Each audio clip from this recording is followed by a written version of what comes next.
Ah, the Ides of March. Beware of them. Wanted to get to this video, though, thanks to Tiffany for sending this in, of Rocky, like many dogs, enjoying a first splash of the season last week. And we'll get back to that, back to spring activities. March is a great month in that it's got something for everybody. Tastes of spring, but also some pretty good winter storms. And it is still late summer, early fall in the southern hemisphere. South Africa is setting some record temperatures, 111 degrees in the town of Port Elizabeth. And it's an adiabatic warming event, similar to when we get a Chinook wind, where winds come out of the foothills of the Rockies for South Dakota. They've got mountains just surrounding pretty much the coastline there, so winds coming out of the interior of Africa over the last couple of days, really allowing that compression of the air, and that warms it up. Same thing with the Santa Ana winds in California. When winds come out of the east, it comes out of the mountains and down. When you push air down, you heat it up. Mongolia, some record temperatures as well. It was in the 70s there, about 30 to 40 degrees above normal Fahrenheit.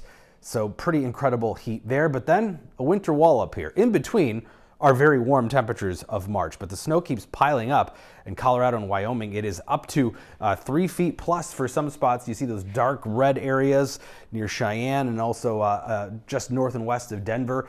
This has been the case here, that upper level low, just really shooting moisture at the mountains, and then now we get some Gulf moisture into the system too. But it's been warm enough for rain south of Minnesota, snow of course in Colorado and Wyoming, but then this area is going to be moving into our cooler air mass across Minnesota, and we are expecting heavy snow to develop overnight tonight.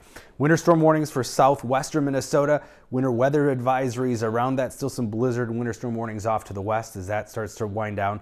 All the same system, and of course it's been severe weather on the southern end, some tornadoes yesterday across Texas, and more chances of severe weather today well to the south.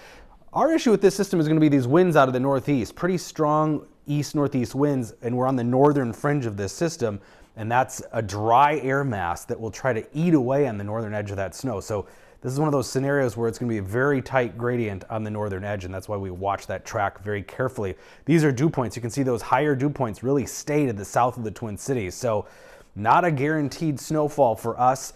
Further south, southwestern Minnesota, all bets are off. Heavy snow starts tonight. This is well after midnight. You can see that dark blue.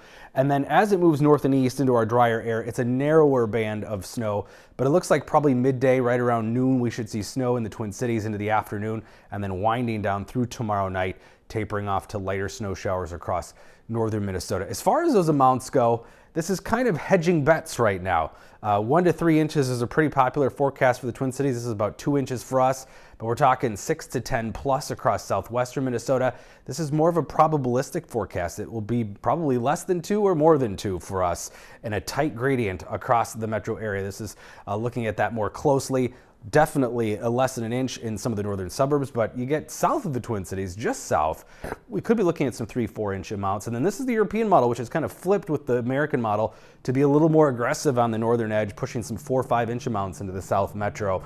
So we'll see how that pans out, but either way, the amounts we'll get in the metro, this will be gone in a day or two.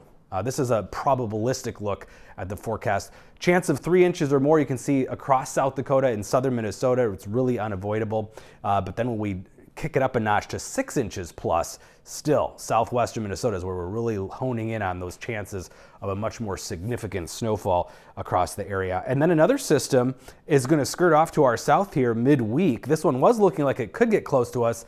Now looks like it stays further south, but another rain snowmaker for the south central part of the country.